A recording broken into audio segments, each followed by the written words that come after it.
Fala, galera. Vamos acompanhar junto com a turma do Gazeta Esportiva as últimas informações do Timão. Sem Memphis em campo, Corinthians treina cobranças de pênaltis. O holandês fica na parte interna do CT Joaquim Grava, mas não preocupa para a final de domingo, no Maracanã, contra o Vasco, às 18 horas. Vamos acompanhar aí como foi a preparação do Corinthians para este jogo.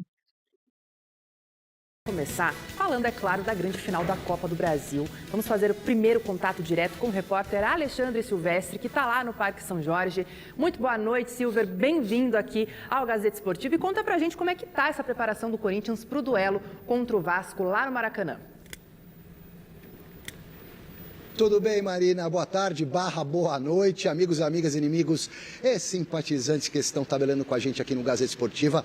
Notícia fresquinha para vocês no treinamento de hoje. Memphis Depay foi preservado, não trabalhou com bola, ficou nas partes internas do CT Joaquim Grava. Isso significa que ele não vai enfrentar o Vasco?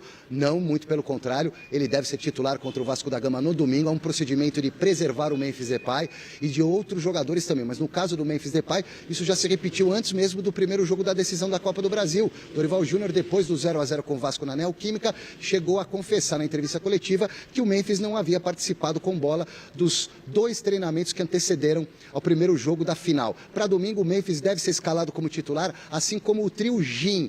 Mas a grande preocupação do Dorival e da comissão técnica é mesmo a questão física. Por isso, estão dando uma aliviada nos treinamentos, menos intensidade. Final de temporada, o Garro não está 100%, o Yuri não está 100%, o Memphis está melhorzinho, mas também não está 100%. Mas eu acredito que esses três, é um misto aqui de informação com sensibilidade e interpretação das palavras do Dorival Júnior depois do empate por 0-0 no primeiro jogo. Campinho com possível escalação do Corinthians, eu diria até provável.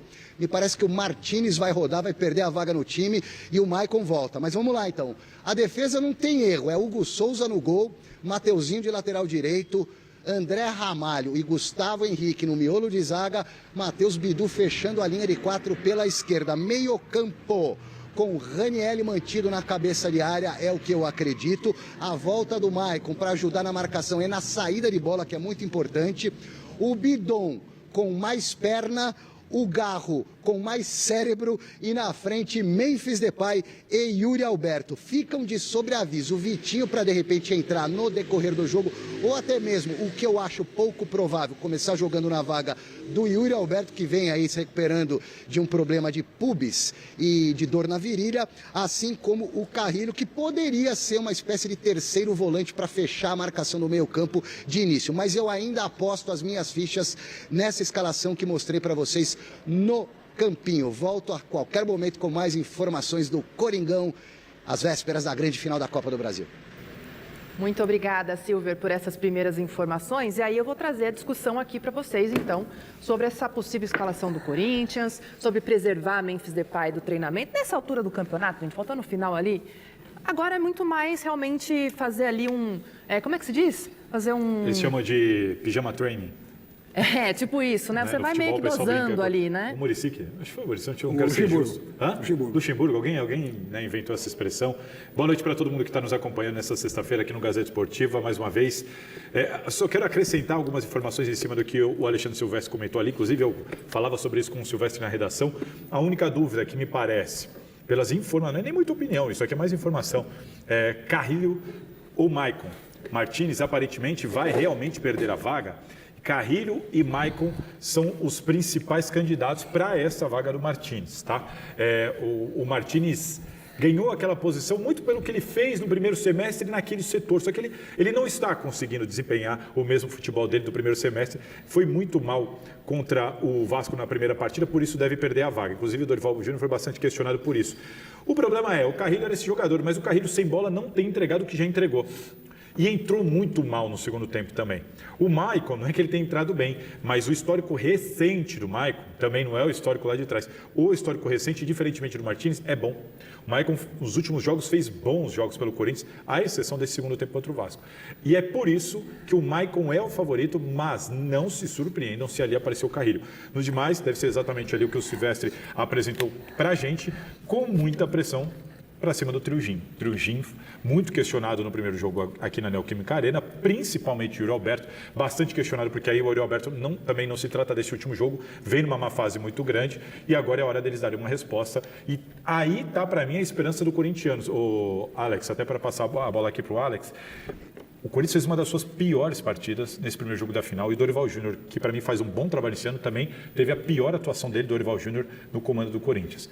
O corintiano está se apegando ao fato de que o Vasco jogou tudo que pode e o Corinthians, quando fez tudo errado, não perdeu o jogo. Acredita-se, dentro do Corinthians, de que não é possível que o Timão vai jogar assim 2 vezes seguidas numa final de campeonato. Daí o otimismo que o corintiano tenta se apegar. E se o Dorival fez talvez o seu pior jogo como técnico do Corinthians, o Fernando Diniz talvez tenha feito um dos seus melhores, se não o melhor jogo na Neoquímica Arena, em termos de estratégia, de neutralizar o Corinthians, de ocupar os espaços, de tentar criar oportunidades de vez em quando, ou pelo menos incomodar. Escalação, tirou o Verratti. Escalação, já vem fazendo isso e o Verratti de novo ficou fora.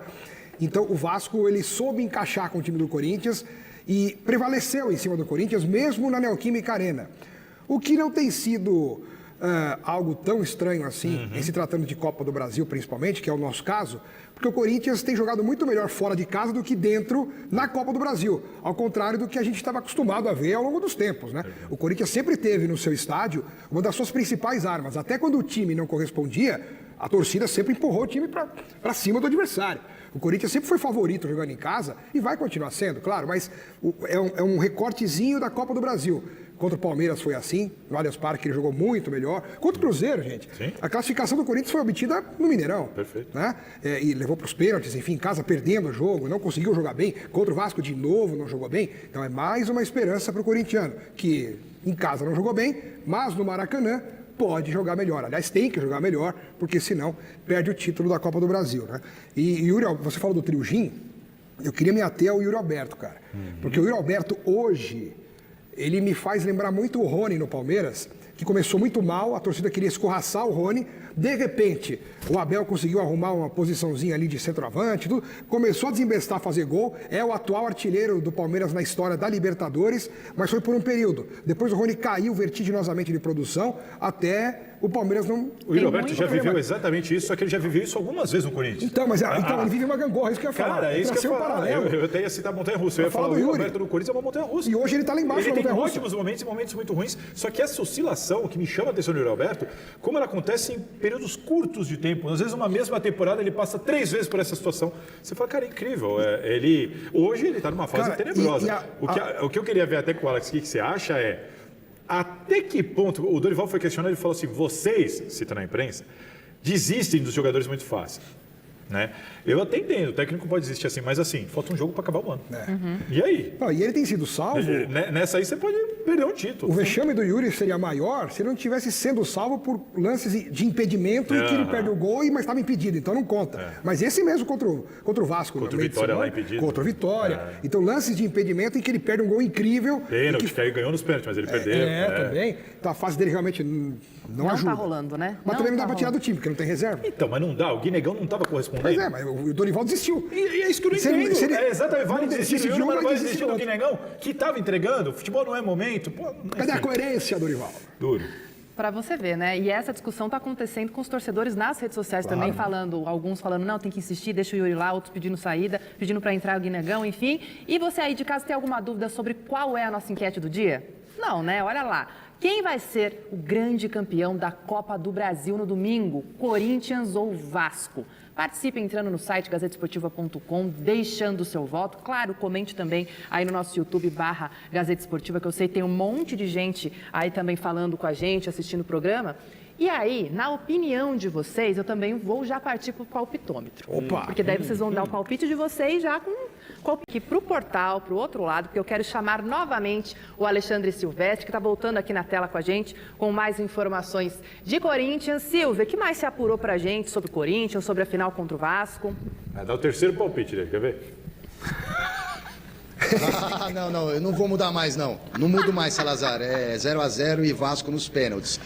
Se essa final fosse antigamente, quando ia ao jogo, ia ao estádio quem dormia na porta da bilheteria, ficava naquele amassa-amassa para comprar ingresso, ou que tinha acesso a cambista, esse tipo de coisa, eu tenho certeza que a torcida do Corinthians dividiria mais ou menos o Maracanã com a do Vasco, como aconteceu em 76, no episódio conhecido como a invasão corintiana na semifinal diante do Fluminense. Em 1976, o Corinthians levou lá para o Rio de Janeiro umas 70 mil pessoas. Em 2000, na final do Mundial FIFA, no Maracanã contra o próprio Vasco, o Corinthians tinha uma bela fatia da arquibancada do Maracanã naquela oportunidade, foi campeão nos pênaltis.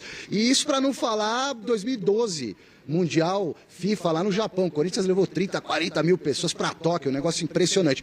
Mas para esse jogo contra o Vasco, diante das novas normas de logística e segurança, carga máxima para o visitante, no caso do Corinthians, 4 mil ingressos. A grande maioria dos bilhetes vai para a torcida organizada ou para as torcidas. 3.100 ingressos para as uniformizadas / organizadas, que estão presentes aí em todos os jogos, dentro e fora de casa. Eu não estou aqui para julgar, é assim que funciona. Aí restam mais ou menos 900 ingressos. Sabe quantos para o fiel torcedor, aquele cara que paga mensalidade para ver jogo na Neoquímica e eventualmente fora de casa? Não passou de 50 bilhetes para o fiel torcedor, mais uns 50 para sócios aqui do Parque São Jorge, da sede social do clube, que também tem acesso a ingressos. Aí os outros 600, 700 ingressos distribuídos para amigos, parceiros do Corinthians, dirigentes, conselheiros e até jogadores e seus respectivos familiares. Dando tempo, eu volto para falar mais de Coringão no final do Gazeta Esportiva, senão a gente se vê no Jornal da Gazeta.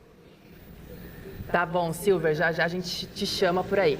Essa divisão de ingressos, eu acho, vou falar aqui já, um grande absurdo. O que você acha um absurdo?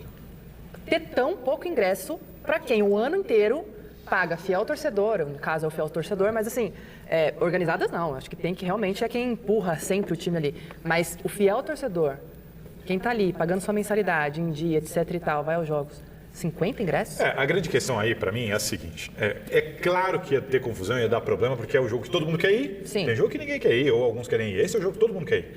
E 4 mil ingressos para torcer coisa não é nada, né? Mas, vamos lá. O grande problema são os ingressos... Assim como 2 mil pessoas do Vasco também não é também, nada, porque o Vasco é gigante, difícil mesmo.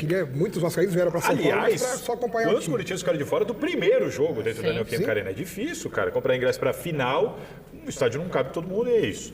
Agora, o problema é o seguinte. Beleza, vamos passar aqui uma parte organizada que eu, Thiago Salazar, acho justo. Tem gente que não gosta, tal. Eu acho justo. Os caras organizados, eles vão em todos os jogos. A maioria, né? Ali, seja onde for, né? Seja onde for, esse cara ele vai ter preferência mesmo. Eu não sou contra. O clube, ele é privado e eu não vejo problema nenhum dele ter esse relacionamento com a organizada. Segundo ponto, para os sócios, para os conselheiros todos tiveram direito, realmente, 1 mais 4. Dessa vez, os conselheiros tiveram direito a 1 ingresso cada um. Cada conselheiro 1, mas são 300 conselheiros. Cada um. Assessores são pessoas que trabalham dentro do clube social. Parque São Jorge prestando algum serviço. Cada um teve direito a 1 também. E aí tem um grande problema. Liberou uma carga menor para sócios do Parque São Jorge, liberou para a torcida, para os conselheiros. Tem um limbo aí de 600 ingressos. Que sabe qual que é o grande problema que está dando discussão? O Osmar sabe, ele está sendo pressionado. Para onde foram esses 600 ingressos? Porque tudo bem, esses são dos conselheiros, esses são do Parque São Jorge, esse aqui é da organizada e tal. Mas naquela conta de 4 mil tem 600 ingressos que nós, por enquanto, não sabemos. Pode ser família de jogador, família de... Pode ser ou não? Pode ser qualquer coisa. O que não pode... esconder, né? É isso. O que não pode é a gente não ficar sabendo. Saber o que é, né? A gente que eu digo, gente, nós da imprensa, para comunicarmos o torcedor, para dar essa informação para vocês. Porque quando o torcedor fica pelo menos sabendo, ele pode gostar, não gostar. Agora o problema é que tá aquela coisa assim, tem gente suspeitando de esquema. Por quê? Teve esquema recentemente, inclusive 3 funcionários do fiel torcedor hoje foram mandados embora, porque o Corinthians, uma apuração interna, descobriu gente facilitando algumas coisas ali. E aí, de repente, para essa final tem 600 ingressos que a gente não sabe para onde foi. E Alex? É isso. Isso acontece em todo jogo, cara. Com qualquer time, não é só Corinthians, qualquer coisa. Jogo final de campeonato, em que não cabe todo mundo que quer ir, vai acontecer e a maioria vai ficar insatisfeita, porque a minoria vai conseguir entrar. Então não tem muito o que fazer. A única coisa realmente que é importante, que precisa ser esclarecida, é essa questão de 600 ingressos, né? Isso. Que ficaram aí na sombra. Estão aí, até agora estão aí. O Corinthians tem que se posicionar. É isso. E o Palmeiras chegou a Quem vai ser o campeão da Copa do Brasil? E a maioria que votou falou que vai dar Corinthians, com 65% dos votos. Tem gente ansiosa aí para esse jogo. Fiel na audiência, hein? Bora chamar então o nosso último contato com o Alexandre Silvestre para fechar o noticiário dessa grande final da Copa do Brasil. O que mais você traz pra gente, Silver? Extra. Um senhorzinho que mora aqui na frente do Parque São Jorge, tá vendo o Gazeta Esportiva, desceu pra me cobrar. Pô, Silvio, você mudou o palpite? Mudei. Eu tive um pesadelo com o Vasco sendo campeão nos pênaltis. Vou fazer o quê? Mudei o meu palpite para essa grande final. Corinthians é tricampeão da Copa do Brasil, 95 contra o Grêmio, 2002 Brasiliense, 2009 derrotou o Internacional, eu estava lá no Beira-Rio, Ronaldo Fenômeno e companhia, busca o tetracampeonato. O Vasco da Gama conquistou só uma vez a Copa do Brasil, 2011, numa final contra o Coritiba, foi a última conquista de âmbito nacional do Cruz Maltino. Quem vai ser o campeão no domingo? O Salazar vai estar lá no Maracanã para acompanhar tudo, trazendo os detalhes do pós-jogo no Mesa Redonda. 77 milhões em jogo é o prêmio para o campeão da Copa do Brasil, além da vaga direta na Libertadores do ano que vem. Amanhã, no embarque da delegação, concentração de torcedores na porta do CT a partir do meio-dia para a viagem para o Rio de Janeiro no sábado e jogo no domingo. Eu volto no Jornal da Gazeta. Valeu, Silver. Cuidado aí, hein? Tá sendo cobrado até para mudar. E vale rememorar, né? 25 anos depois, no mesmo local, os mesmos times disputando um título importante. Com o mesmo uniforme. Com o mesmo uniforme. O Corinthians decidiu jogar todo de branco para repetir 2000 e uma, né, talvez que não, o pessoal menos atento saiba, não saiba. Este uniforme atual do Corinthians, produzido pela Nike, é uma homenagem ao título mundial de 2000. Sem saber que enorme coincidência. Passar essa experiência de novo. Se for 0-0, a final de 2000 foi 0-0 com o Corinthians campeão nos pênaltis. Vamos ver, gente. É o meu palpite, hein? É o meu palpite. 0-0 é meu palpite. Gente, então, ó. Nós temos amanhã. Lázaro, muita coisa acontecendo, né? Foi já seu destaque inicial aqui, as coisas, os bastidores não param. E eu começo te perguntando a situação de Fabinho Soldado e Dorival Júnior, como que eles estão nesse momento? É uma loucura a gente pensar nisso, né? Falar disso na véspera de uma final, mas essa é a realidade do Corinthians. Essa é a realidade e, assim, o futuro dos dois em aberto. Eu acho que o do Fabinho ainda mais que o do Dorival Júnior. Que o desempenho do Corinthians, o desempenho ruim do Corinthians, que passa por uma noite pouco feliz do Dorival, pesa para os questionamentos em relação ao Dorival aumentarem no Corinthians. Há uma ala assim, que defende a saída do Dorival, independentemente da questão de títulos, mas hoje o Osmar Stabile, que é quem tem o poder da caneta, entende que tudo tem que ser discutido após a final da Copa do Brasil, que nesse momento nada tem que ser discutido, até mesmo questões de jogadores que já estão para sair, que não vão renovar o contrato, ele congelou tudo no foco da final da Copa do Brasil. Agora, realmente o trabalho do Dorival é questionado, uma derrota pode pressioná-lo mais, só que o Dorival perdeu a grande sombra que ele tinha, né? Porque era o Tite e foi pro Cruzeiro. Então, e outra, uma segunda sombra que o Dorival tinha, menor que o Tite, mas ainda era uma sombra porque agrada muita gente no Corinthians, que é o Luiz Castro, foi pro Grêmio. Então, os dois nomes que poderiam ali substituir o Dorival numa eventual troca de comando para o ano que vem, esses dois técnicos estão empregados, já foram contratados por outros clubes. E aí fica uma questão ali internamente, mas vamos, quem montou o planejamento até agora? O pouco de planejamento que o Corinthians montou, porque foi bem atrasado, troca de comando, passa por Fabinho Soldado e passa por Dorival. Em relação ao Fabinho Soldado, tá? Existe uma frente interna muito grande no Corinthians que é contra a permanência, contra a manutenção do Fabinho Soldado. E pessoas que têm muita influência perante ao presidente Osmar Stabile, que tem até um certo combinado, um trato, para que na virada do ano, segura o Fabinho Soldado até o fim da temporada e na virada do ano troca-se o Fabinho Soldado. Nos bastidores, circulam até informações de um acerto do Fabinho Soldado com o Internacional. Não acertou ainda? Não há inclusive chegaram a falar sobre pré-contrato assinado, a informação que eu tenho em relação ao PVC mesmo, não existe, mas o que existe e é fato, o interesse e uma procura. Tá? Isso realmente o Internacional procurou o Fabinho Soldado e hoje o plano A do Internacional para assumir o futebol do clube é o Fabinho Soldado. Só que ainda não houve nada formal, nada oficial. Não existe, mas existe sim o interesse do Internacional no Fabinho Soldado. O Internacional entende que o Fabinho é caro. O Inter acha o Fabinho caro. Porque o Fabinho ganha um salário que é um pouco do foco do... O Fabinho está sendo cozido em fogo brando faz um tempão. Já há um tempo. E isso não... Se você quer trocar o diretor, troca o diretor. Não tem problema nenhum. Só o que é ruim é você ir cozinhando o cara em fogo brando. E é o que está acontecendo faz mais de 6 meses no Corinthians. Está sendo cozido em fogo brando. E aí você vai ter todas as justificativas. Pô, ele montou um time caro. Ele custa caro demais. Você tem que discutir isso com o Augusto Melo, que foi o presidente deposto. Porque combinado não sai caro, o salário dele pode ser alto para o mercado, Inclusive, mas é o o PVC salário dele aumentou, né? Teve um gatilho agora no último mês, pelo contrato. que já tinha sido reformado pelo Augusto Melo, antes dele sair, um gatilho que o salário agora a partir de dezembro aumentou. Então, aí o Corinthians provavelmente vai abrir mão do Fabinho Soldado, independentemente de ganhar ou de perder a Copa do Brasil. Mas isso não é culpa do Fabinho Soldado. Quem combinou com ele foi o Augusto Melo. Quem discutiu com a direção anterior. Ele montou um time, o Fabinho tem o mérito de que ele montou um time.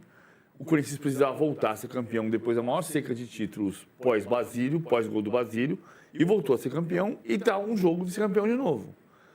Não ganhava título desde 2019 e não ganha título nacional desde 2017. Ele está um jogo de quebrar esse segundo tabu. Isso é mérito do time que se montou. É caro? Abre mão do Fabinho. Para o Internacional, é caro. O Internacional está em busca de um novo diretor. O Fabinho é um nome, mas quando você fala no Internacional, todo mundo descarta o Fabinho pelo preço dele. Mas isso não significa que você não para no Fabinho e diga, quanto você ganha? 10. Eu te pago 5. Eu topo. Resolveu o problema. Então pode ter Fabinho no Inter? Pode ser. Embora o Internacional, em primeira análise, ache O caro. Internacional tem 3 nomes hoje na mesa. O que eu tenho aqui, o Internacional tem 3 nomes hoje na mesa. O Marcos Braz e o Júnior Rondinelli, inclusive é uma apuração que o Valentim Furlan também tem, a gente bateu isso, também tem o crédito do Valentim. O Rondinelli pode ser uma coisa mais criativa, assim, no sentido de buscar um nome criativo. O Internacional está falando em ter um nome criativo. E também está num momento político muito conturbado, né?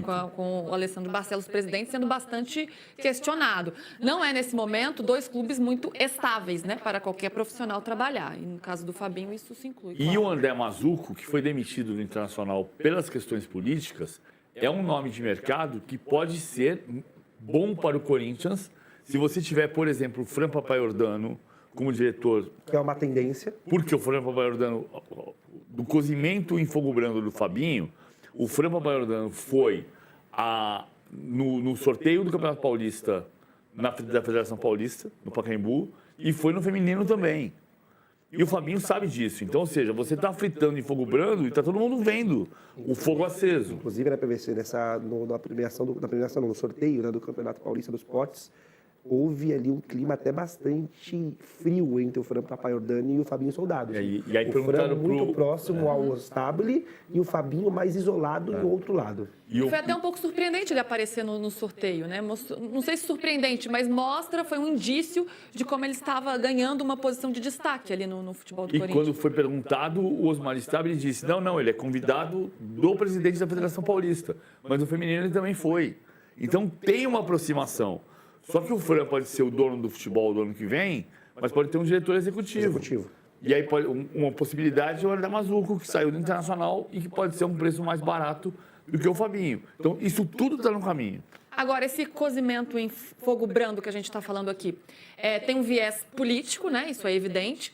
Mas se restringe à questão política, e a gente já vem falando há algum tempo, né, que o Fabinho está pressionado no cargo e que o presidente está sofrendo uma pressão grande por parte dos conselheiros, ou há uma avaliação técnica também do trabalho dele? Internamente, em termos de diretoria, há uma reunião marcada para pós-Copa do Brasil para fazer essa avaliação do trabalho técnico. Só que há, paralelamente, os bastidores, que não têm o poder da caneta, mas têm o poder da influência. E a avaliação interna é que o mercado do Fabinho não foi bom. Que as contratações do Fabinho, a única que rendeu realmente foi a do Hugo Souza. Que rendeu tecnicamente e que rendeu em termos de valorização de atleta. Um outro nome que é colocado assim como um jogador que, dentro da medida do possível, rendeu é o Andileri. Mas o restante dos jogadores, todos eles têm questionamentos. Se a gente falasse em bandeiras, colocar em bandeirinhas, a bandeira vermelha, a bandeira laranja, o Félix Torres é uma bandeira vermelha, o Martínez é uma bandeira laranja, o Carrilho é uma bandeira amarela, até porque vinha bem, só que depois se machucou, não voltou tão bem. Então a avaliação dos bastidores, aí não é da diretoria, é política, mas a gente sabe que a política envolve, é que o mercado do Fabinho também não foi bom e que os jogadores contratados pelo Fabinho não renderam. Mas O elenco do Corinthians realizou nesta sexta-feira o penúltimo treinamento antes do segundo e decisivo jogo da final da Copa do Brasil, domingo contra o Vasco, às 18 horas no Maracanã. Por controle de carga, o atacante Memphis Depay não trabalhou com bola e, consequentemente, ficou fora da sessão de cobranças de pênaltis. Segundo as informações divulgadas pelo clube, os atletas iniciaram o dia com trabalho de força na academia, seguido de um exercício tático em campo. Ao fim da atividade, a comissão técnica pediu que titulares e reservas calimbrassem a pontaria nas cobranças de pênalti. Assim como no início desta semana, Memphis Depay ficou sob os cuidados da equipe de fisioterapia. Apesar disso, o camisa 10 do Timão estará em campo e será titular no Maracanã. A tendência é de que o Corinthians vá a campo com Hugo Souza, Mateuzinho, André Ramalho, Gustavo Henrique e Matheus Bidu, Maicon, Ranielli ou José Martinez, Breno Bidon e Rodrigo Garro ou André Carrijo, Memphis Depay e Yuri Alberto. No jogo de ida na Neoquímica Arena, Corinthians e Vasco empataram sem gols. Para ficar com o título no Maracanã, o Timão precisa vencer no tempo normal. Em caso de novo empate, independentemente do número de gols, a decisão irá para as penalidades. O elenco fará a última atividade no CT Joaquim Grava na manhã de sábado. Ao fim da atividade, a Gaviões da Fiel preparou uma festa na porta do clube para incentivar os atletas antes da viagem ao Rio de Janeiro.